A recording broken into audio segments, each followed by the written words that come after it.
Hi, it's Jen from Shabby Fabrics. Today I'm going to show you how to use the Strippy Stars Creative Grid tool. This is a really fun tool that makes the block, and notice how the points have kind of these floating points. They're not going all the way to the edge, which makes it fantastic for a beginner. As you can see, we put that together in a runner, really fun. So this is one that I think you want to pick up, and it makes a variety of sizes. Now, if you are familiar with the Creative Grid tools, you know that with the tools, you get a little instruction packet that comes with that. Well, on the Creative Grid USA website, if you ever need to see those instructions up close, many of those tools have that available. You can view it online, you can print that.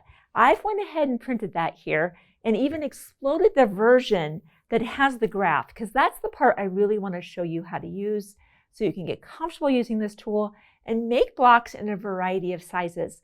So the process I'll be going through today will be the same process that you would use regardless of what size blocks you make. It will be following the same steps, of course, just using a little bit of different sizes to make the finished block that you want. So looking at the kind of the exploded version of the Strippy Stars tool, you can see there's the unfinished blocks on the left.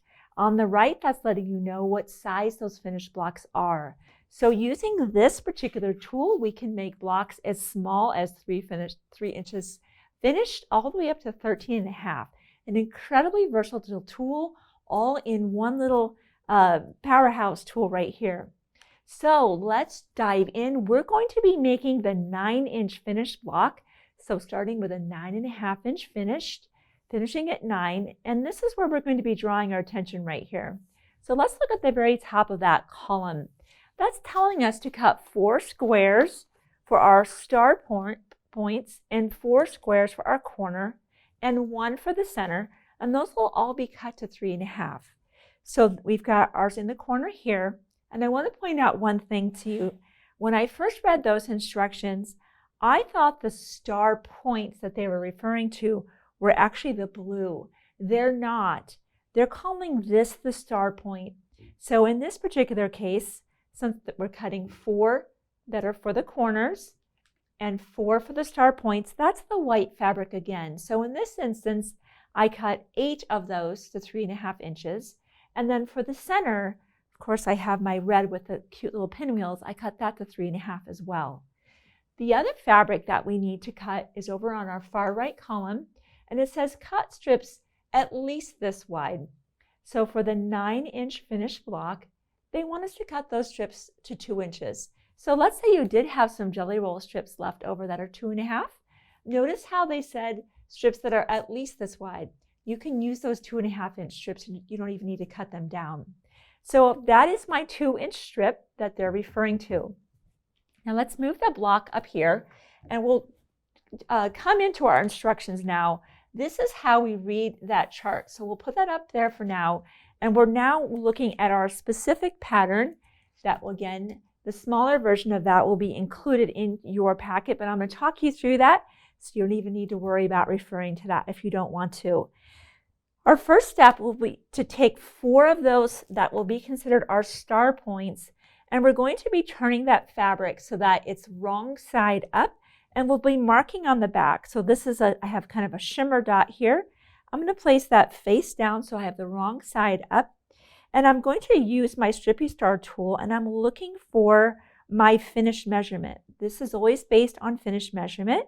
So since we do know that we want to have a 3-inch finished portion that will result in a 9-inch block, but 3, 3, and 3.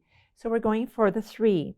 So notice we have the horizontal lines, and we have these 2 little short vertical lines. And what that does, those 2 little short vertical lines coming up, what that does is it sets this line actually it prevents it from being in the corner. That's how we get the float. So you are probably used to that dropping down right into that corner. And we're not doing that this time. We're going to scoot that up till our line, I want to move that up so you hopefully can see that, is right off the bottom and up a touch. we want to use a permanent marker. Don't use a friction pen for this because we will be ironing and we need those lines to stay in place. So we'll go ahead, I'm using a micron pen. You could be using a pencil or any permanent marker that you'd like.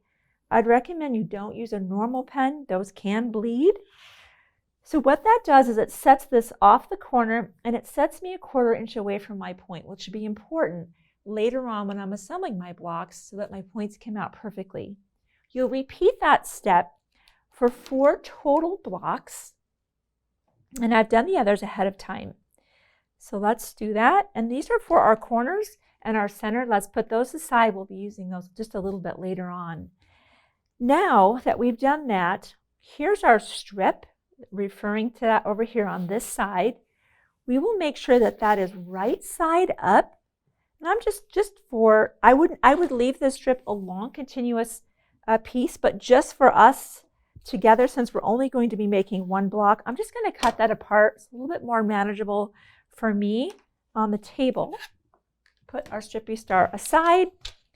I want to point out something to you right now is the first time that you lay your strip out, you will rotate your blocks that have the triangle drawn on them so that they are facing down. And the next step that we'll do after this, they'll be reversed. But let's get to that in just a bit. So make sure you are paying attention to your strip is right side up. Your fabrics are about a visual 1/4 inch away. Don't stress too much about that exact 1/4 inch. We're going to square up our block a little bit later on, and you'll see that we would like to get in the ballpark of a 1/4 inch, but if you're a little bit more or less, no worries. So I'm going to pin that into position, and our pattern does tell us that we want to leave approximately a 1/4 inch between our squares as we place them on the strip. So for our next one, I'll place that about there. I want to leave a 1/4 inch because we're going to actually be cutting those apart a little bit later on. So I'll continue pinning those others. We will make 1 complete block together. But as I said, if you're going to be doing the project here, that's behind me, that's a kit by the way, you're just going to keep pinning those on and make as many as you can out of a strip. No reason to only make 1 block at a time. But let's just start here, and we will sew on our line. So we'll sew directly on that line, and that's a nice little visual there. I'm just kind of line those up so that I'm going to start sewing, and I'm not going to stop and cut. I'm just going to keep going all the way down. That's why I kind of wanted to line these up so that they just go all the way down. So I'll meet you over at the sewing machine. I just have a regular presser foot in there. Actually, I think I have a 57D. Anything, because we are going to be able to see where we're sewing. So we're going to be sewing on the line. So I'll see you over at the sewing machine.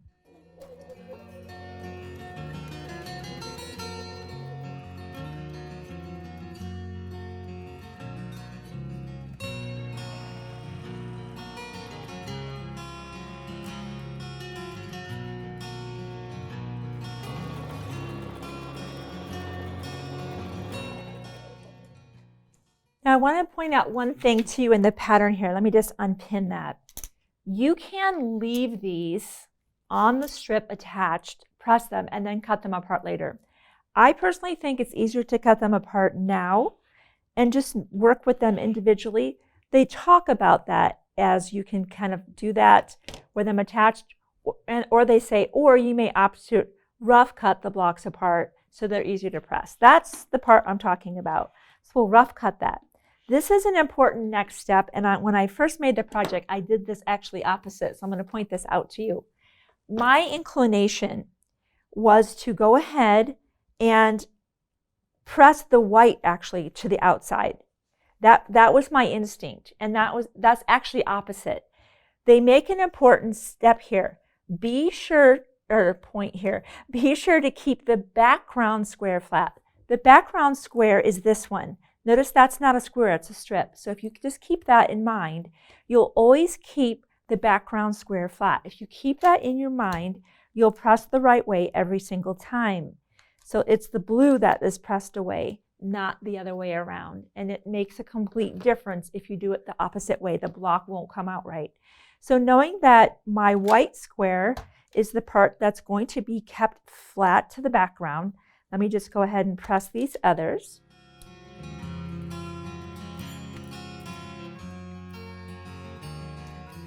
And I want to point out something to you.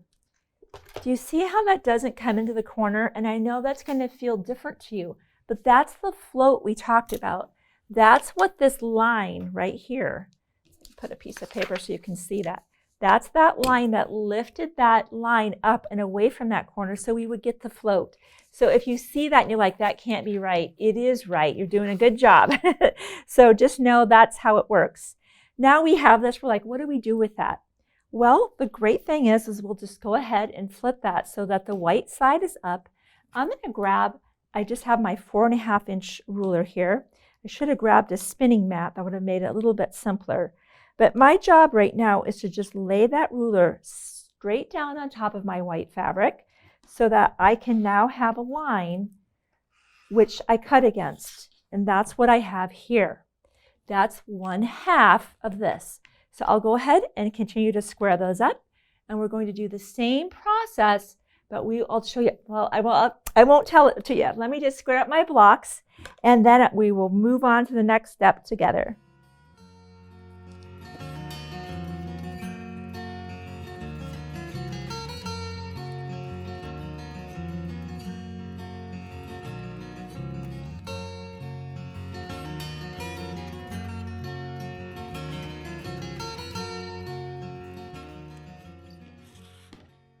Okay, so now we have 1/2 of that done.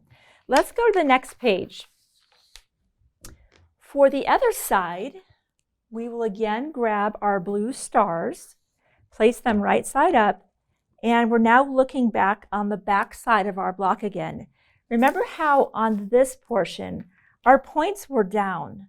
On this second half, now we rotate this so that our drawn line is now pointing up.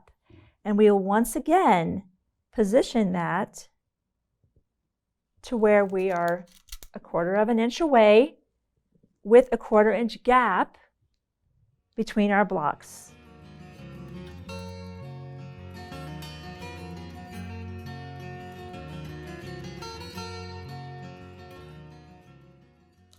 One thing I want to point out to you, I just kind of felt that as I was putting that last one in, I could feel that block kind of want to roll inward. Make sure your block is completely flat and you don't take a little tuck up here. If you're concerned about that, put another little pin out here. I'm going to just do that as an insurance policy so that does not roll back and I take a little tuck right there as the presser foot comes in. I just kind of felt that as I put that into position, how it wanted to take a little bit of a tuck there. And we will once again go sew on our line. I have a little bit of an extra seam allowance here. I'm just going to scoot that over a touch. I don't think it'd make much of a difference, but still. Now we'll go sew on the line again.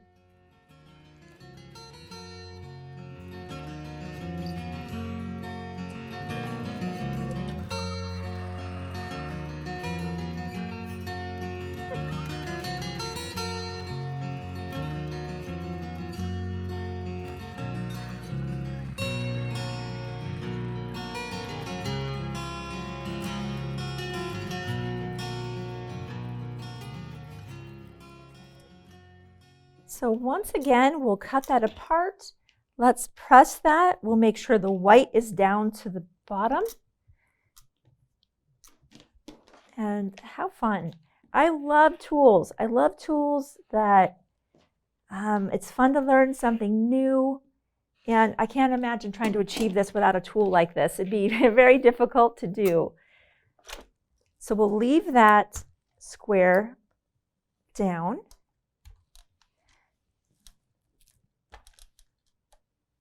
Pressing the blue away.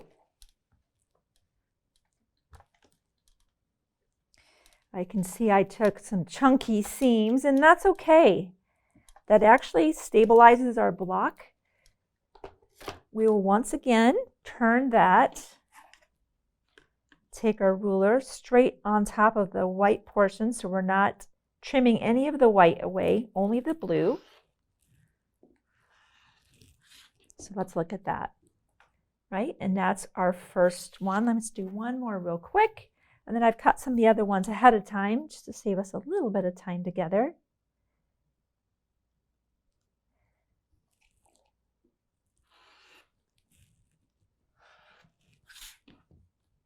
Yep, and we just keep going. And I've done a couple of the others ahead of time just to save us a few minutes. So we have our 4. So once we lay our blocks out, of course we have those on the 4 sides. We have our red in the middle, and then our white in the corner. Let's put that aside. For this particular project that's behind me, the smaller stars are the 3-inch finished. So you'll just be using this row for that. So everything that you need to make that table runner, besides the kit itself, is included in this one Strippy Star ruler. So there's a 3-inch, the little baby ones, and then we have the 9-inch, of course, for our 4 star blocks. So you'll lay everything out here. One thing I'd love to encourage you when you are assembling your rows together, especially for the center row, is I like to put this block on top because you see that nice drawn line? That's my visual target. That's the point that my needle needs to pass through so that I get a nice point here on my block. So let's just make our trip to the sewing machine very efficient here. There and here. I think because I want, you could start sewing from this side or flip it and have it on this side. I think I'll flip it and have it on this side actually. Let's go sew a 1/4-inch seam allowance.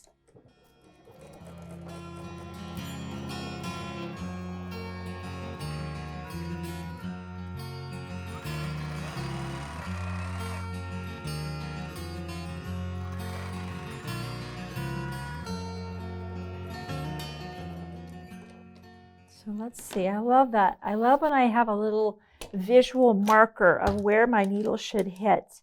And that's pressed toward that center block. Look how nice the point came out. So this is great. It's so great for accuracy. Just using this tool, the blocks are visually very impressive. And we'll press again toward our block that doesn't have all of those seams going on. And we will do the same with this. Let's press to there.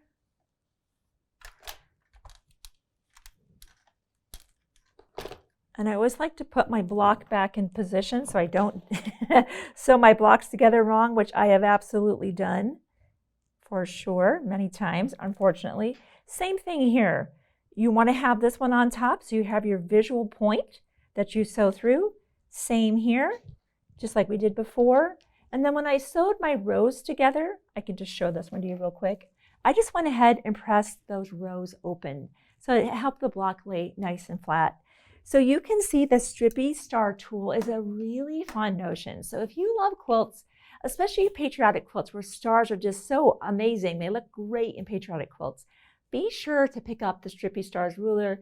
And as I said, it makes an incredible range of finished blocks from 3 inches all the way to 13.5. So thanks for giving me part of your day to show you this amazing tool from Creative Grid, and I'll see you soon on another Shabby video.